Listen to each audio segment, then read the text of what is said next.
Tonight's speaker is one of Canada's own fantastic science writers. He is also an educator, public speaker, and fellow at the Institute for Energy and Environmental Policy at the School of Policy Studies at Queen's University in Kingston.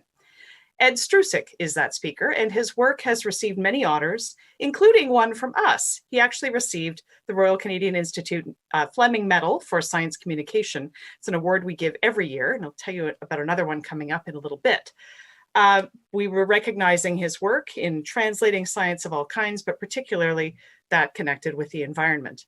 And the book that tonight's event is built around, Firestorm, also won an award. It won the Science Writers and Communicators of Canada's 2018 Science and Society Book Award. And having read it, it's easy to see why. The book is full of connections to policy and government, and it has, if I can say, a little bit alarming parallels to the situation we now find ourselves in with the pandemic. But I'd like to get back to Ed. He has many articles and essays that appear in journals, magazines, and newspapers such as Scientific American, National Geographic, the Los Angeles Times, The Conversation, Canadian Geographic, the Globe and Mail, the National Post. I'm just going to stop because there's so many. And he has written 6 books and has told us that he has 2 more coming out in the next 12 months or so. So he says he's a little bleary-eyed with all these deadlines. So without any further ado, I'd like to introduce Ed Struzik to talk about living with fire in the age of climate change. Great, thank you very much, very generous. What I'm going to present here is a bit of a hybrid of my last book and my next book on fire. And what that is what the past history of fire tells us about what's happening right now and what's going to be happening in the future. Very speculative, but I think that we're seeing signs of it happening already. So let's start off. Before Europeans arrived on the scene, what was the fire situation like? Well, we know from charcoal layers and sediments and methane concentrations and ice cores that a certain amount of global warming fluctuated dramatically over time, and that the charcoal records derived from lake sediments and peats at hundreds of sites around the world show a distinct lull in burning from around 1600 to 1750.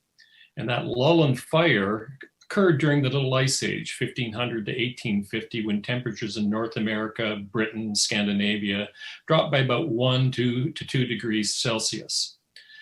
We also know that lightning strikes accounted for an unknown but significant number of those fires before the arrival of Europeans, and presumably many of them loom large because we just didn't have the resources there to suppress them. Humans were also part of the fire equation. Indigenous people, we know, routinely lit fires to clear the land in order to attract game and to nurture the growth of berries and root vegetables. The Europeans just did not understand this. John Sullivan of the Palliser expedition through Canada in 1860 reflected the views of many when he said, "It is most lamentable to see so often such masses of valuable timber destroyed almost invariably by wanton carelessness and mischief. Unfortunately, the Indians have a most disastrous habit of setting the prairie on fire for the most trivial and worse than usual reasons." Now, Henry David Thoreau had a kind of connection with them because he accidentally set fire to the forest near his cabin in Massachusetts. But when he saw things greening up shortly afterwards, he realized maybe fire's not that all bad. That I've set fire to the forest, but I have done no wrong therein, and now it is as if the lightning had done it. These flames are consuming their natural food. Thoreau, of course, was ahead of his time. People really did not understand fire. They didn't have a lot of it at the landscape, unless it was accidental from fires like the one Thoreau started. But then a new reality begins to unfold as that little ice age starts sputtering and coming to an end. Higher temperatures and more lightning set the stage for big fires in forested landscapes that were rapidly filling up with people. And big fires such as Miramichi, which burned in Maine and New Brunswick in 1825, was inevitable. That was a big fire. You know, Fort McMurray, which we think is a huge fire at 1.5 million acres, Miramichi was more than 3 times that size. And think about it. No one at the time knew how to deal with a fire as big as Miramichi because they never experienced anything like it coming from Britain and coming to a cold, rainy part of North America. One of the records of the time said those fortunate enough to be near a river took refuge in the water, often trying to coax their cows and pigs with them. The livestock were panicked by the smoke and the flames and refused to enter. Most of them succumbed to the heat and the smoke.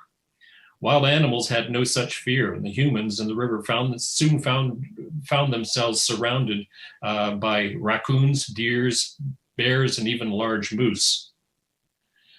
And as things got warmer, big fires followed with increasing frequency. There was a huge fire in the Saguenay and the Ottawa valleys in 1870. The Peshtigo Fire of 1871 killed more than 2,000 people in northern Wisconsin.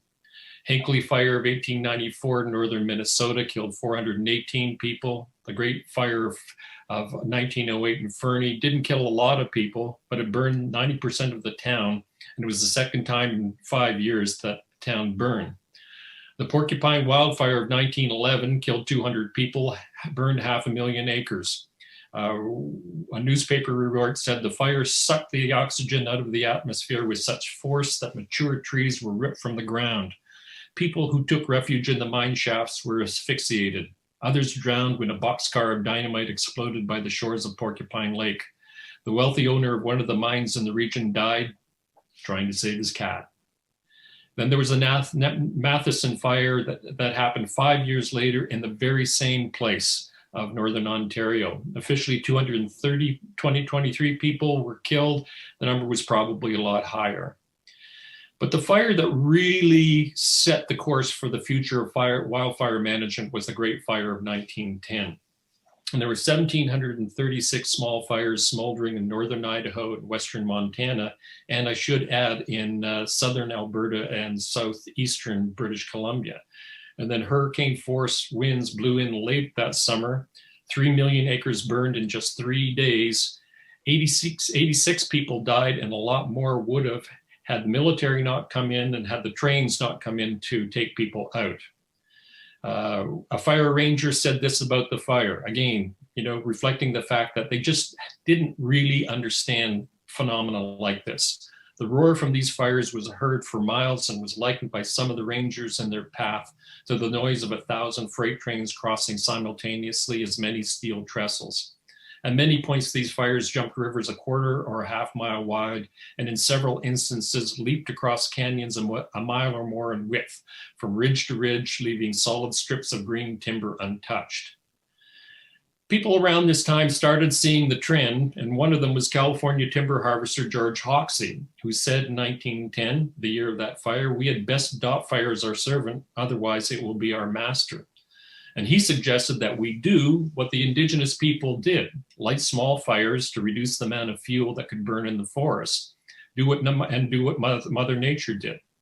The state engineer of California was in favor of it. A lot of timber owners were in favor of it naturally, and the Southern Pacific Railroad was in favor of it.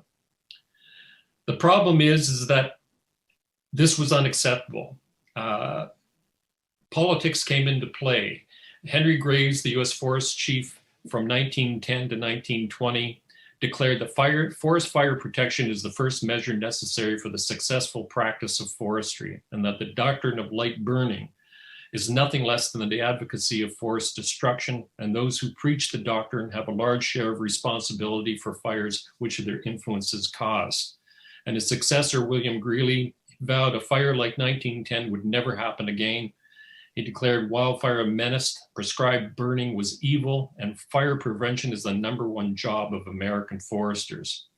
And this was reflected in the view of many Canadians, such as Bernard Furneaux, who was the US Forest Chief one time and became the Dean of the Faculty of Forests at the University of Toronto.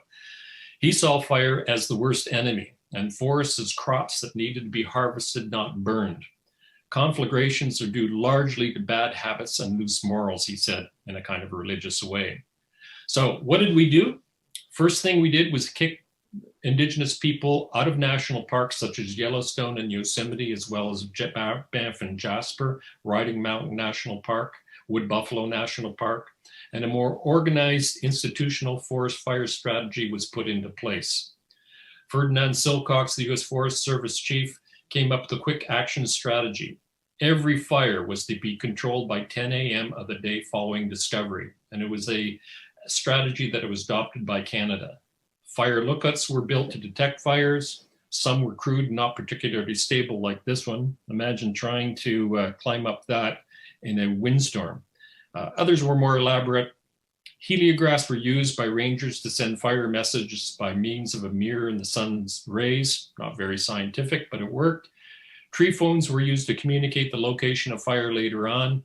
And a wildfire control centers dispatched firefighters by foot, by horse, by truck, by boat, by rail car, on hand-levered pump trolleys, by train. The Canadian Mounties even set up their own fire crews, and so did Parks Canada. In the US, a civilian conservation corps was established by Roosevelt during the Depression years, put men to work to fight fires. Between 1933 and 1942, 6.5 million days were spent fighting forest fires in the United States, mostly along the Canadian border. Here in Canada, the Royal Canadian Air Force pilots were deployed to find fires. Once a fire was spotted from the air, the guy there in the back seat of the plane would toss out a roll of toilet paper, and the people on the ground could see where the fire was and which direction to go. I'm not sure it always worked. And starting in 1939, smoke jumpers were deployed to fight fires in the US. We even used homing pigeons, beavers.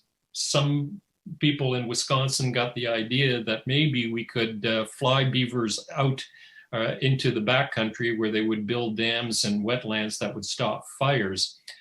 But there were no roads going into those wetlands, into those remote areas. So they came up with the idea of parachuting them in wooden crates and then dropping them down, assuming that the crates would break open and the beavers would survive and walk out. And if they didn't break open, that they would eventually just chew their way out. They transported a lot of beavers, including Geronimo, who was the test beaver, an old guy that did a number of test flights. Civilians on both sides of the border were encouraged to participate. Smokey the Bear, as everybody knows, became the North American symbol of the effort to promote forest fire prevention. Advertising was used to demonize fire. During the war, fire was seen as the secret weapon of the enemy because it would take up so much person power to put those fires out.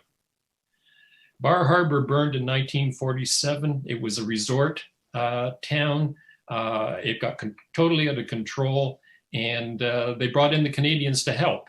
And that set up basically an international fire cooperation program that lasted this day. And then science added sophistication to fire suppression strategies. The US and Canada started setting up research labs across the country to see how fire behaved and how we might be able to put them out.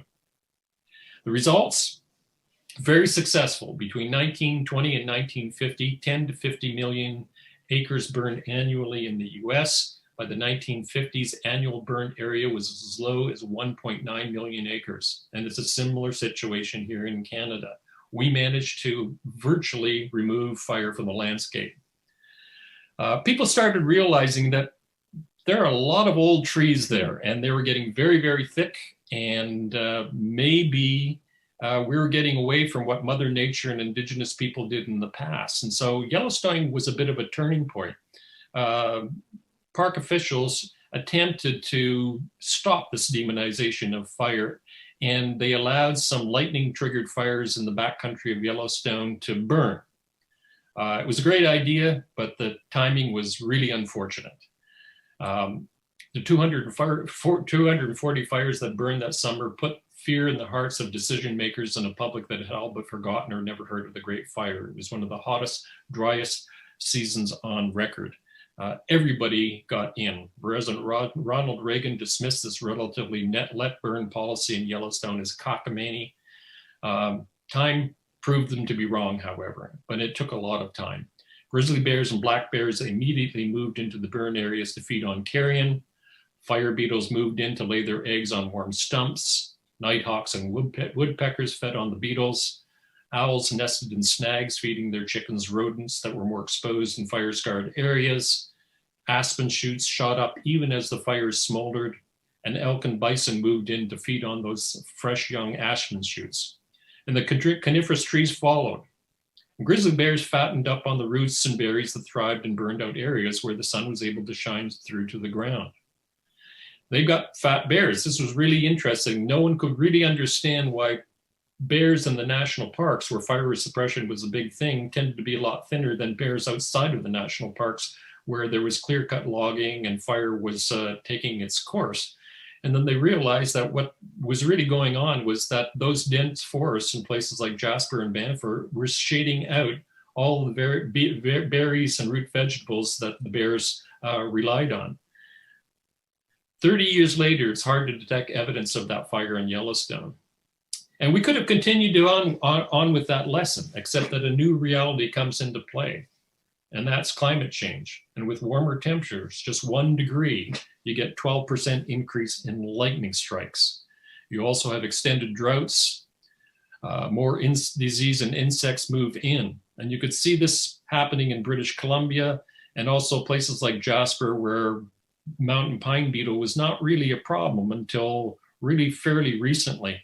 I participated in an aerial survey of mountain beetles in Jasper in 2010, and I think over a 2 or 3 day period, we counted 400 trees in the park that were killed by mountain pine beetles.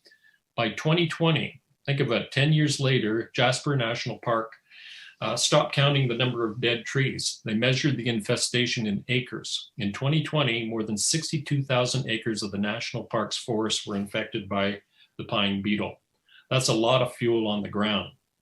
Higher temperatures, more lightning, drought, disease, and pests, as well as an increasing number of people in forested landscapes, really began testing the limits of firefighting resources.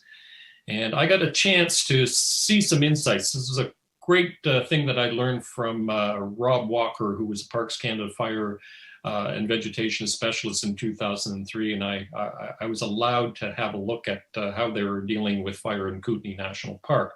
And he said at the time that that fire season was the harbinger of future fires on the landscape, really what climate change was going to bring in the future. That summer, 25 fires burned 13% of Glacier National Park. 2,000 people were forced out of Crow's Nest Pass. For most of the summer, 1,000 people evacuated during the 30 Miles fire in Oregon. Jasper National Park nearly burned big as a result of a prescribed burn that got out of control, as did Banff. Kootenay, like I said earlier, 2 of the 3 mountain highways connecting east to west that summer were closed for periods of time. And then later on in the fall, 5,000 people were evacuated in British Columbia because of the fires around Kelowna and Kamloops. And then the Cedar Fire in California. This was really one of the very first big wildfires in California. Before that, California really did not have a wildfire problem. That fire spread at a rate of 3,600 acres per hour, destroying 2,820 buildings and killing 15 people. People thought that was a big deal back then. Even polar bear country burned that summer.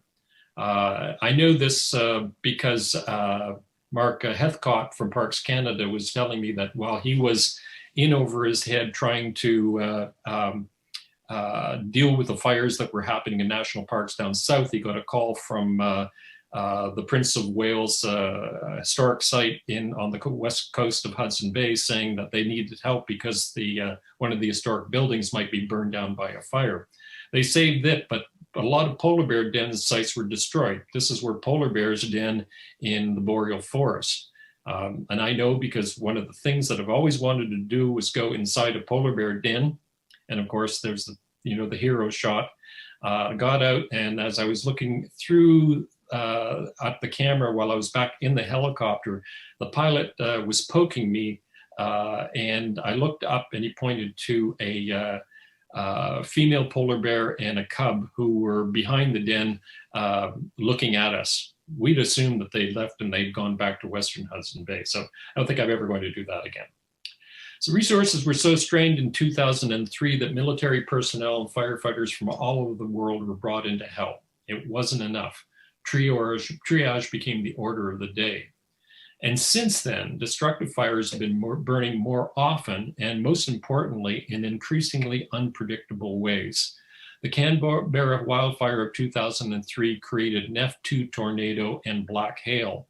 No one could believe a fire was that powerful. In fact, it took 7 years of research before a scientific paper was published to confirm that it actually was a tornado that was created by the energy from that fire. On May 4th, 2016, the Horse River Fire near Fort McMurray in Alberta burned so hot on a blue sky day, there wasn't a cloud anywhere to be seen. It created its own thunderstorm.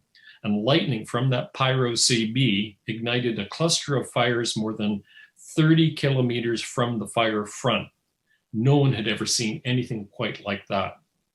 In 2015, a slow-moving thunderstorm in Alaska shot out 62,000 lightning strikes in 5 days, triggering 286 fires, fortunately in areas that were not inhabited by people.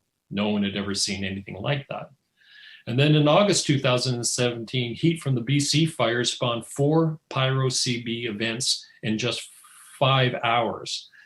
Fire scientists from around the world were in awe. They just could not believe that this rare event, like a PyroCB, could happen four times, and actually was 5 times because another one erupted simultaneously in Washington states. And since then, we're seeing PyroCBs occur in places where we've never seen them before: Texas, Portugal, South Africa, Argentina, Western Russia. Greenland burned in 2017 and 2019 when I was there. It's all adding up to nightmares for wildfire managers and firefighters. Intense fires, we should be concerned because intense fires are resulting in profound changes to land, rivers, and lakes. Forests yield 40% of the water for the world's 100 largest cities. Now think about what a fire does to, an intense fire does to an freshwater aquatic system. This is Cameron Falls in Waterton National Park before the Kenow fire burned in 2017. That was a huge, huge fire that burned about 60%, I think, of all the vegetated area in the park. It's crystal clear. It's a great tourist attraction. Well, a year later, there was a big thunderstorm that collected all the carbon from that fire, and the falls flowed black that year, for several days afterwards. And this has a really big impact on our drinking water supplies.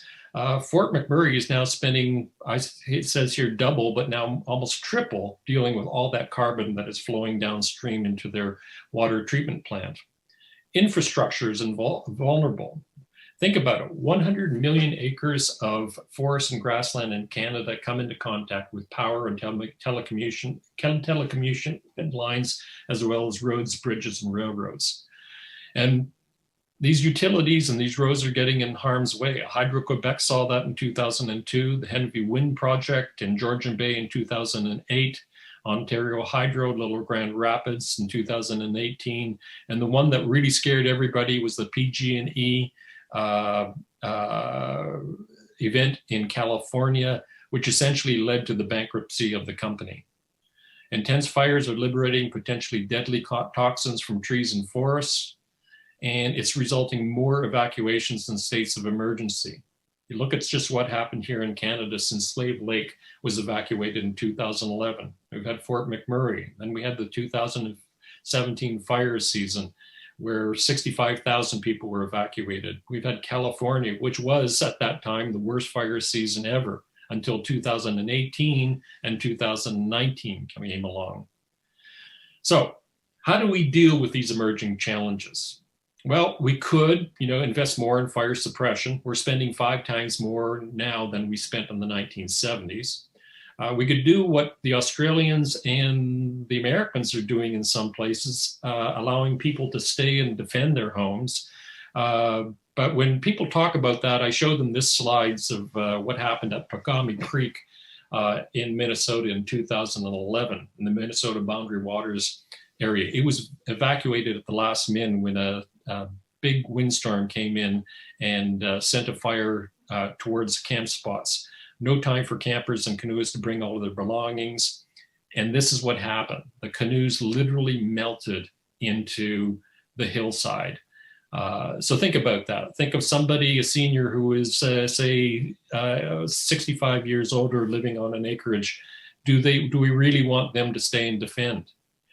We need better early warning systems. I can tell you, I did some follow-up, and you probably read it in the book, in Fort McMurray, where the RCMP decided at some point that this fire may come to town. And so they created their own task force and were working around the clock to try to determine what they could do, because no one had ever dealt with a situation like that.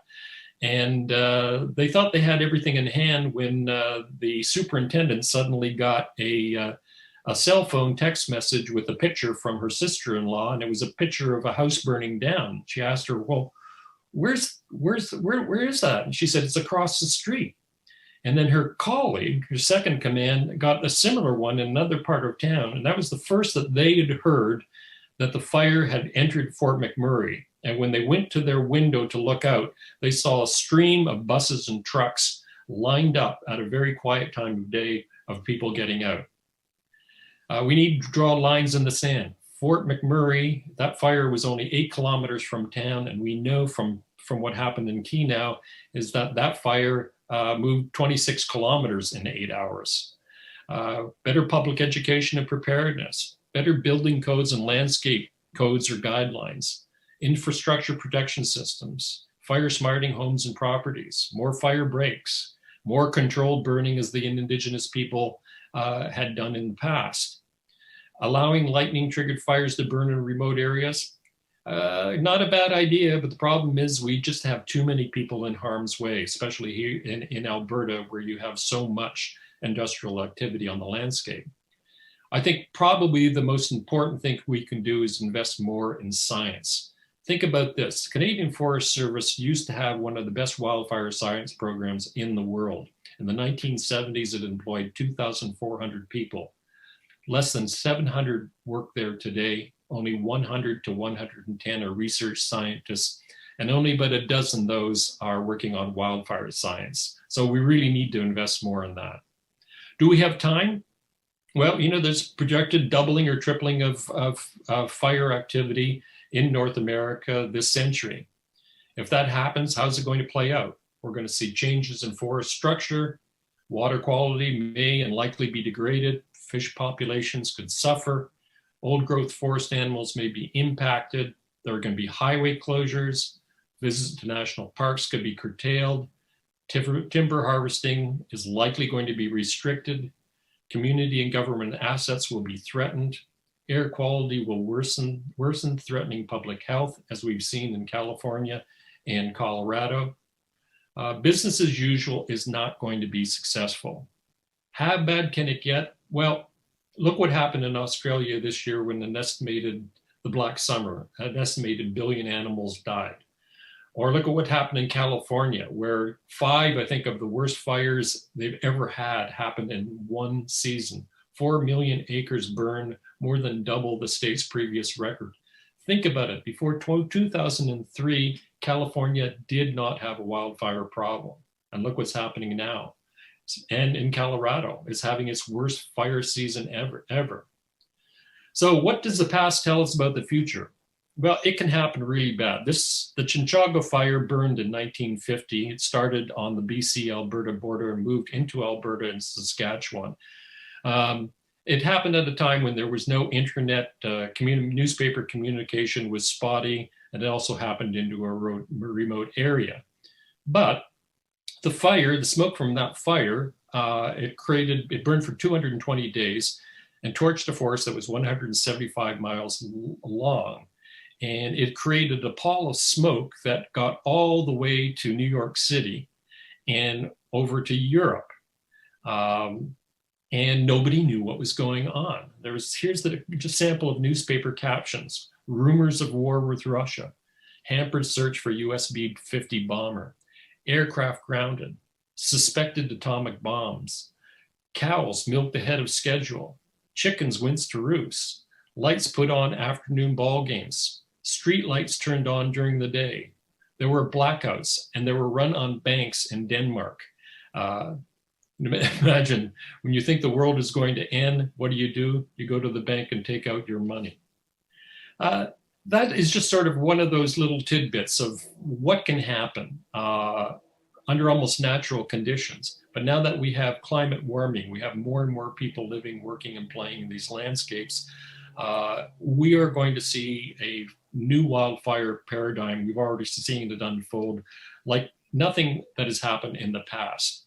And I think we still have time to have make some decisions. We can have the good fire, the fire prescribed burns that the indigenous people used to light to manage fire, the manageable fire, the fires that don't get out of hand, or a lot more ugly fires like we saw in Fort McMurray and like we've ever seen ever since in California, Colorado, Australia, and other parts of the world. Thanks.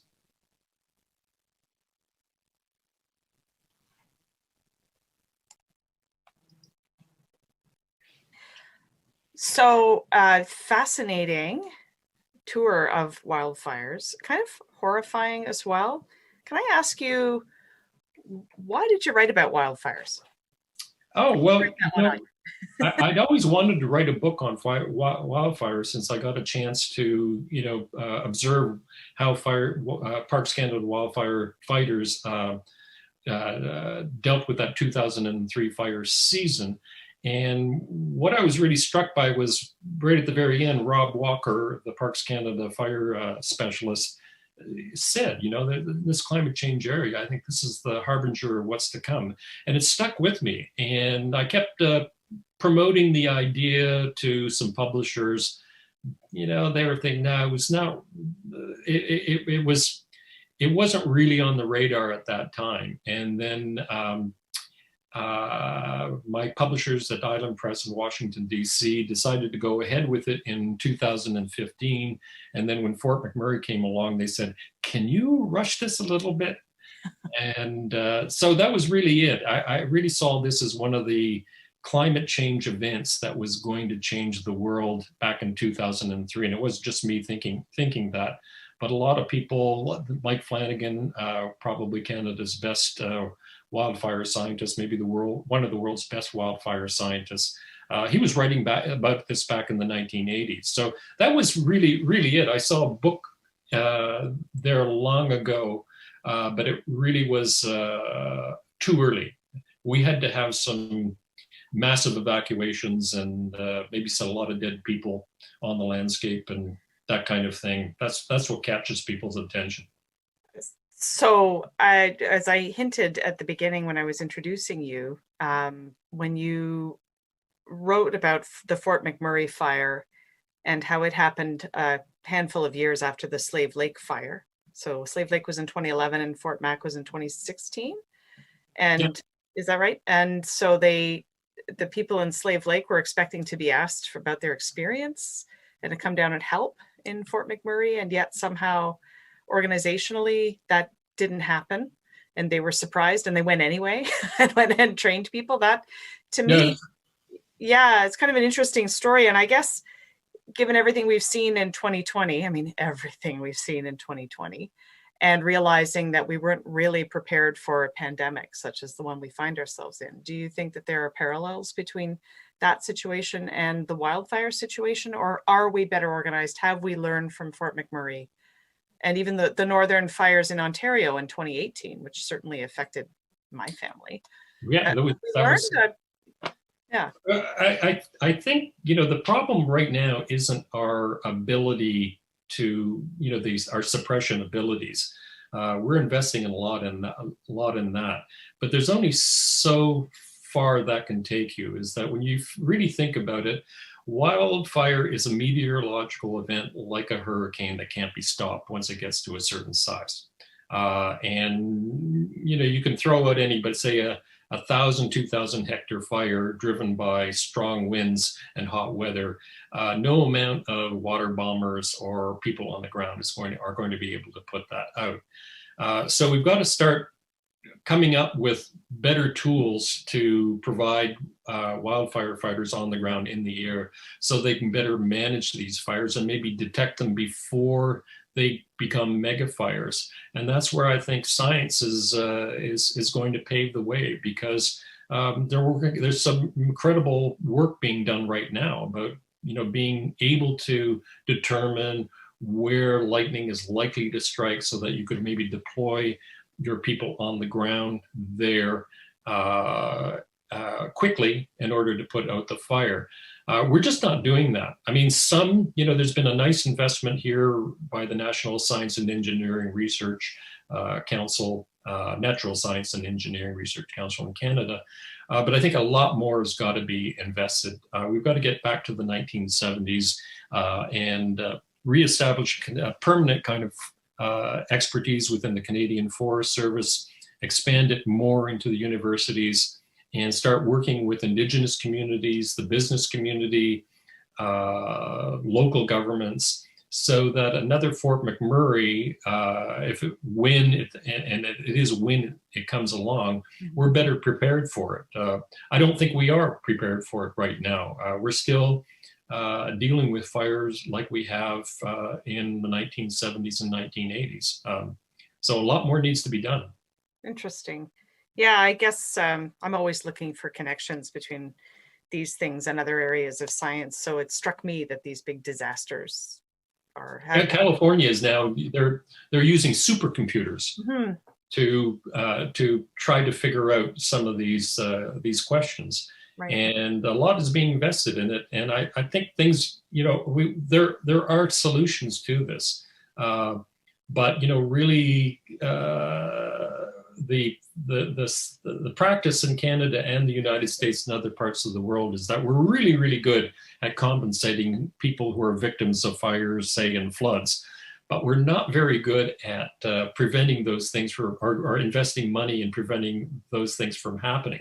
So, you can give $100 million to compensate people in Fort McMurray, which is actually much more than that. But nobody wants to invest $5 or $10 million in fire science, which it could have actually maybe prevented Fort McMurray from happening. It doesn't make any economic sense. Right. That's interesting. Well, we have a question in wondering if you could define the term you used. I think it's PyroCB or PyroCBS. Yeah, PyroCB is essentially a thunderstorm that is created by the energy of a fire. So, and it has as much energy as a volcano.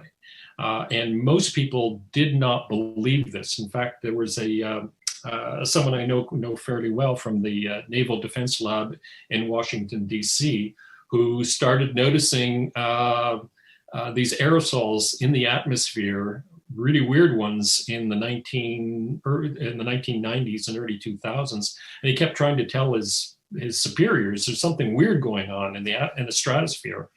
And they said, well, it's a volcano. And then he looked, there was no volcano. And then he started doing some Sherlock Holmes detective work and started seeing that they were coincided with some of these really big wildfires that were happening in Canada, especially northern Canada. And it took him several years to convince the scientific community that, in fact, there's enough energy in a wildfire to bust through the troposphere and get into the stratosphere and travel around the world. And of course, there's no rain in the stratosphere. And so it just lingers there for months. And, there's even theories now is that we could actually, if we have enough fires, enough of these PyroCB events in the future, I mean, this is very futuristic, but people are thinking about it. We could actually have kind of short-term cooling episodes like we did when Mount Pinatubo erupted in 1992 and dropped temperatures, by a degree or two for the next year in many parts of the world. Remember it very well.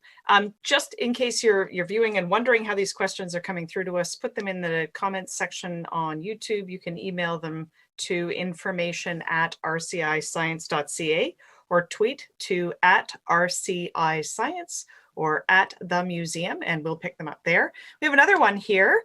You've talked about risk mitigation and transferring risks. Do you think there'll be a time when we talk about risk acceptance and when we plan for fires to burn through communities? I think that we have to some extent, and I think that is folly because we trying to estimate the level of risk of something that we have no idea how risky it can be. And I just point to what's happened in the last 4 years.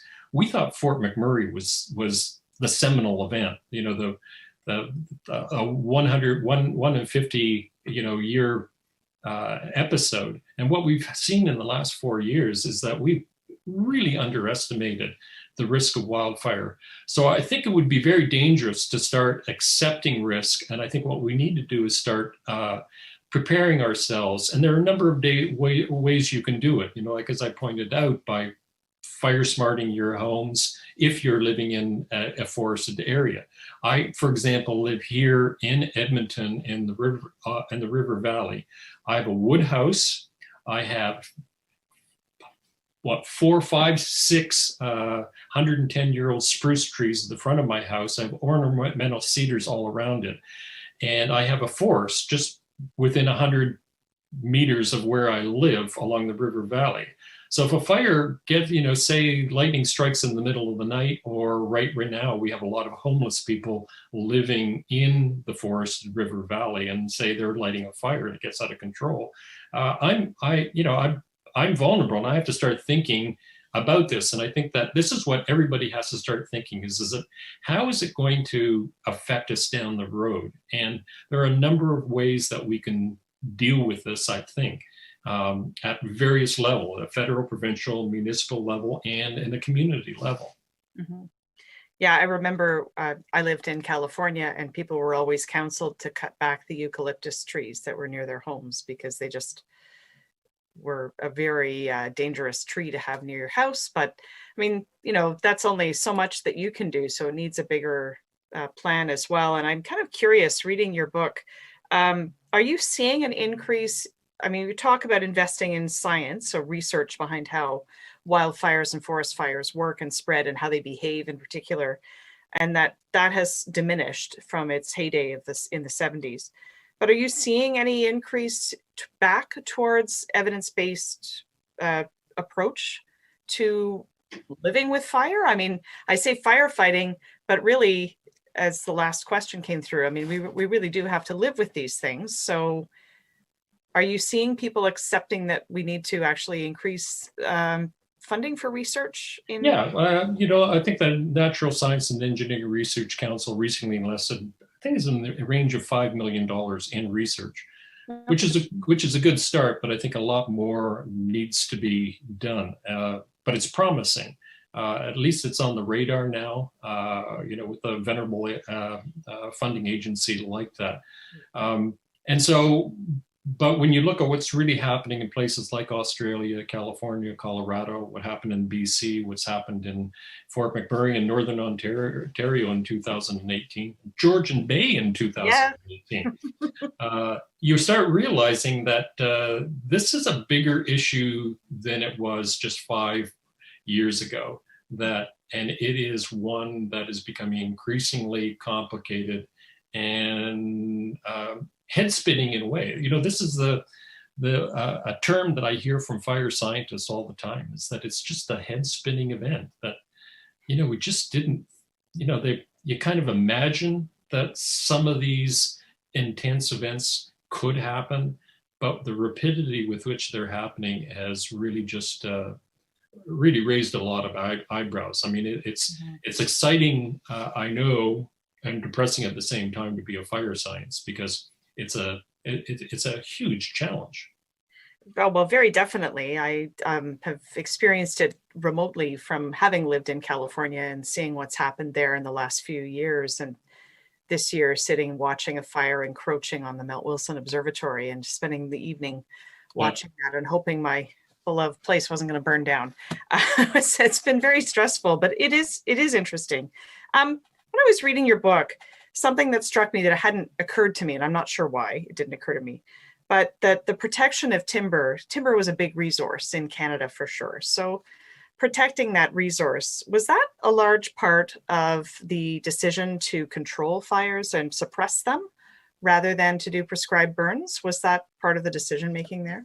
and Yeah, economic. I mean, right, you know, with the people at the U.S. Forest Service and even Bernard Furneaux at the University of Toronto referred to forest as crops that needed to be harvested, and that fire was evil. It was a menace, and we had to had to remove it from the landscape. If their goal was to basically put out every fire by 10 a.m. The following day of detection, and so that was the big part of it. But there was other things also at play, you know, with Teddy Roosevelt, who was the U.S. president during the 1900s. His chief scientist, Gifford Pinchot, was a forester. He was a big opponent of the clear cutting that was going on, and he really saw fire management as a conservation tool. So there was a number of things that came into play. The problem was that we became too good at it, too overzealous, and we started investing in just trying to create, you know, every time I keep telling anybody who comes to visit, and I take them through the Icefield Parkway from Jasper to Banff, which is absolutely gorgeous. But, you know, you point out is that wasn't there 110 years ago. I mean, that's basically you know, you have a 80 to 100-year-old stands uniformly from one end to the other, and that's not the way Mother Nature would have done it in the days before Europeans arrived on the scene. Lightning would have created a much different landscape. And also, you mentioned in the book how in the creation of the national parks of Banff and Jasper that a lot of Indigenous people were relocated or basically told they couldn't continue to do what they had done for thousands of years, which is some controlled burns or prescribed burns, presumably for hunting purposes, but also to create sort of savanna-like areas to graze cattle. Would have been in the prairies. It would have been create grasslands for bison, and so they would have also started fires to herd bison into essentially killing lanes. There was also they used it to clear out forested areas, so to promote the growth of berries and a number of different boreal plants such as Labrador tea, which was seen as a form of medicine. There's a whole long list of them, and so they were really very fine managers. And we just didn't appreciate this. There's some really kind of sad stories. Fire wasn't the only reason why we kicked them out. As anybody knows the history of our relationship with Indigenous people, there were a lot more reasons than that. But one of the saddest stories, I think, comes out of Riding Mountain National Park, where they were kicking people out of that park when it was created, the Indigenous people. And as they were leaving with all their belongings, they saw smoke in the background, and it was the park wardens were burning down all of their houses so that they wouldn't return. That's a very, well, it's part of a very dark history. But it is. You told me earlier that in fact there is a development now in the recognition that prescribed burning and controlled burning is a good thing to prevent these massive wildfires, and that because Indigenous people have a history and knowledge of how to do it properly, that you mentioned in Kelowna, the Kelowna First Nations is actually doing some very good work in that area. I think that would be an interesting thing to hear more about. Yeah, they're one of a number who are working with scientists from the University of British Columbia to try to figure out how they can return their landscape to what it was be more naturally. And they're doing a lot of prescribed burning and thinning, and also selling the merchantable timber as a resource. In the Yukon, you have one of the First Nations there that are fire smarting their community, selling some of the merchantable timber, but also instead of just burning the non-commercial timber, they're using it to power their boilers in the community centers and the offices, rather than using diesel that might be brought in from British Columbia by truck.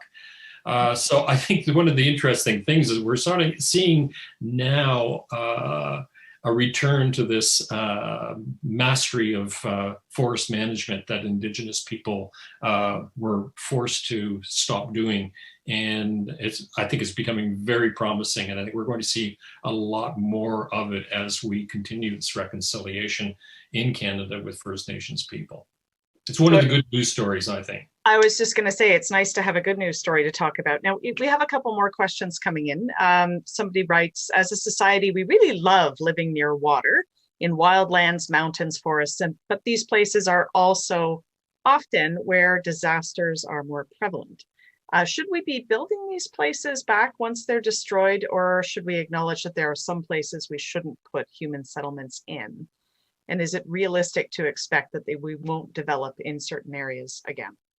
And this obviously goes beyond fire. I mean, look at the hurricane. It's a great question. And I guess the best way of answering it now is when I was speaking to the Canadian Council of Forest ministers, not this past summer, but the summer before. One of the Liberal cabinet ministers was in the prairies handing out checks to get people to move out of floodplains because they were. Yeah. And so it's a good question. Do we start considering that as a possibility? I don't know that we have to really go that far. I think that what we need to do in places like Jasper and Banff, and we're seeing it being done to some extent, is making those communities more resilient to fire. I don't know that we can completely, and this risk management question comes back into play. But then there's all sorts of other questions that come in. Is that, do you expropriate land and kick people off? Or do you just encourage them these communities to make them more resilient? The problem right now with that is that most of these communities are small. They have a very small tax base. Many of them are First Nations community. Think about First Nations represent 4% of the Canadian population, but 40% of the evacuations in Canada. Wow. What we need to do is provide these communities with an expertise, say a full-time person who has the resources and the knowledge to provide them with the plan. How do we make our community more resilient to fire? How can we manage fire better and give them the resources that are required? You know, we give subsidies to oil and gas companies and other industry, and we give people. Let's not make it that political.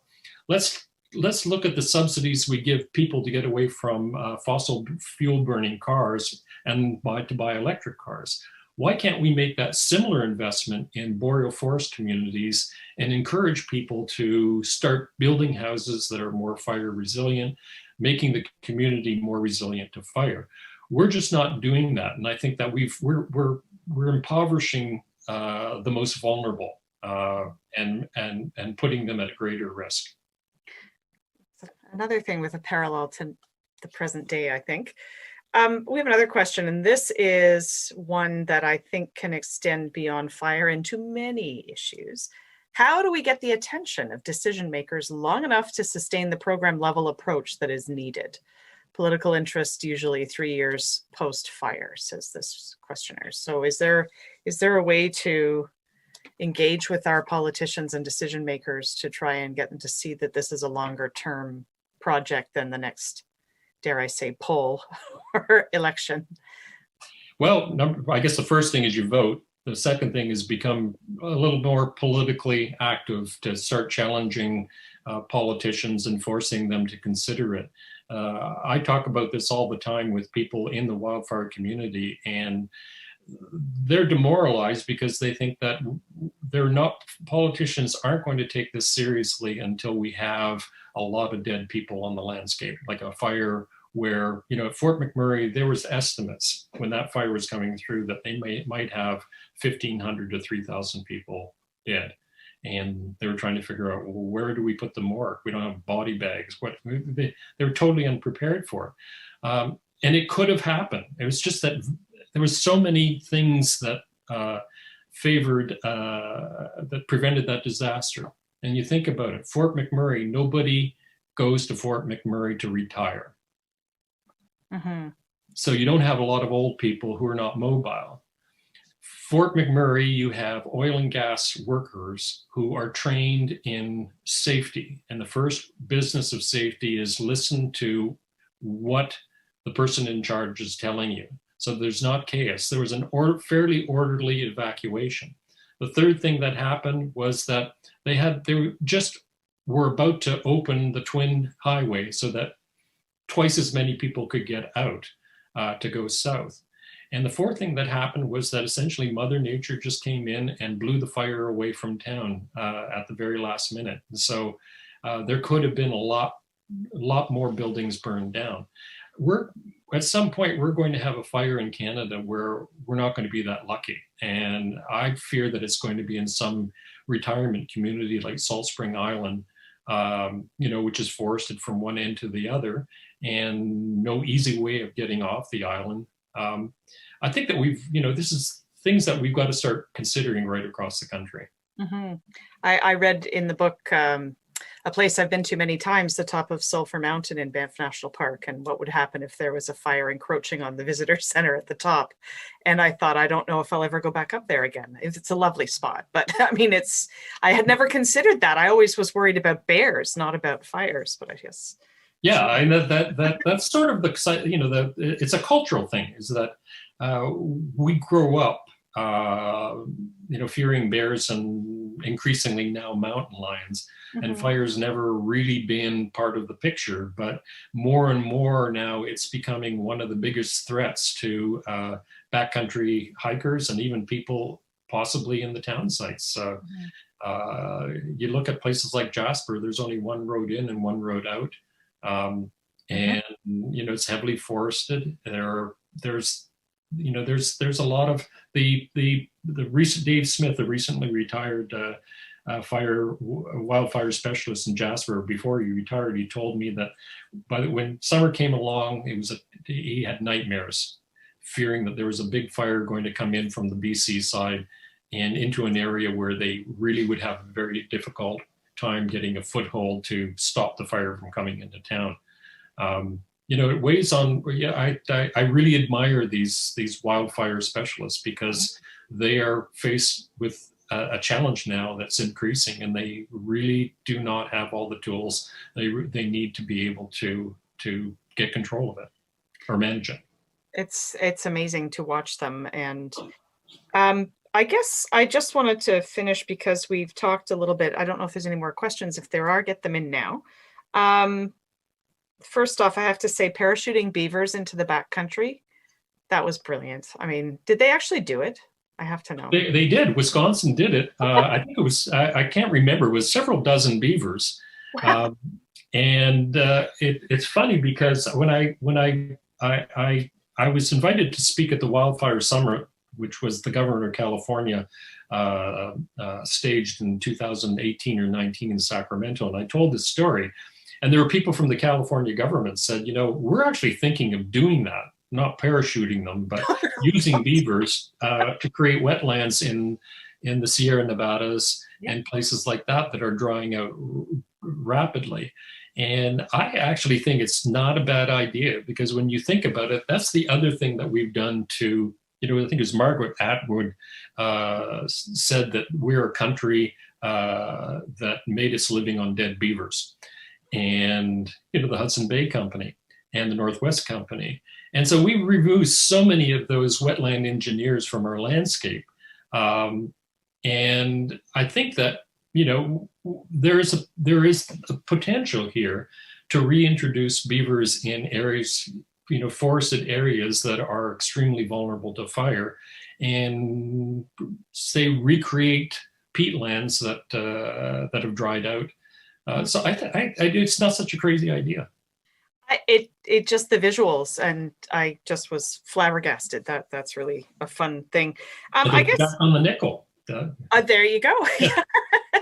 I guess in light of what everything we're all thinking about right now, I imagine, is you talked about international cooperation, and it's something that has struck me watching fires. I have family in Australia as well, so I mean, they're just everywhere. And how we do cooperate and swap expertise there. And I'm just curious, given that we're all watching the results of the US election and how there is fairly close cooperation in the firefighting efforts between the two countries. I'm just curious how that's all faring in this current political climate. Have you noticed, and are you willing to comment on? I mean, Well, we know that this was a problem because of COVID. Okay, yeah. And sharing of international resources became a real problem. So Right. we didn't send many people on the ground. We sent a lot of water bombers to California, and I think possibly to Colorado. I'm not sure about that. Right. But I think the good news is that it's a fraternity of men and women at the highest level and right down to the bottom. And they work, I think, fairly independently, and they have a system in place to share resources. And I have a hard time seeing that any politician, even Donald Trump, is going to, should he win, focus on that one thing. It's small potatoes. It doesn't cost a lot of money, but who knows? But I think it's something that is really important, but it's also something that I think that it would be folly to rely on it too much, because you have different firefighting strategies and techniques and expectations. We had the South Africans come to help put out the Fort McMurray fire, and they essentially went on strike when they heard that others were getting paid more than they were.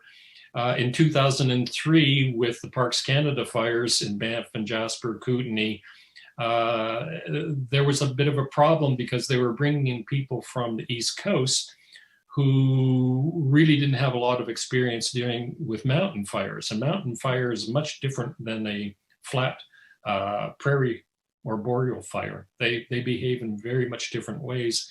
And so the managers of those fires were always nervous about, people not really attuned to these conditions getting in harm's way. So that's why I think that we've got to get away from investing so much into fire suppression and getting more in fire science and give us better tools to deal with fire so that we don't have to put so many people on the ground and in the air. And at risk, yeah. Sounds to me like that's a good place to wrap up our discussion. I guess, if you were to give one piece of advice about fires, it's that we should be investing in learning more about them, right? I think so, yeah. I really think that science is our best opportunity. Investing in science is our best opportunity of providing wildfire managers and firefighters on the ground, in the air, with the tools that they need to deal with this new paradigm that's unfolding. It really is, I think, imperative that we move in that direction. Right. Well, it's fascinating. For those of you who haven't read it, Firestorm is the book, and new books coming out. But there are some other books also. Ed Struzik's books are all available at your local favorite bookstore or your local Evil Empire online bookstore. They're well worth a read. I've really enjoyed Firestorm. As I said, I have several personal connections to these fires, and I find that it's interesting how when you write about them, they almost develop personalities, and definitely the people that you write about. So these stories about the fires are written through the eyes of the people who really experience them, and I found that very affecting, and they are really interesting people as well. So there's some really interesting characters involved, and I really appreciated that. I'd just like to close out by saying that Ed was our 1994 Fleming Medal recipient, and we will be awarding our 2020 Fleming Medal to another Albertan, Professor Timothy Caulfield, who is at the University of Alberta. We're going to be doing that on the 24th of November. So if any of you are interested in learning a little more about what he does for science communication, which is primarily in the field of health, please tune in. It'll be at 7 p.m. on the 24th.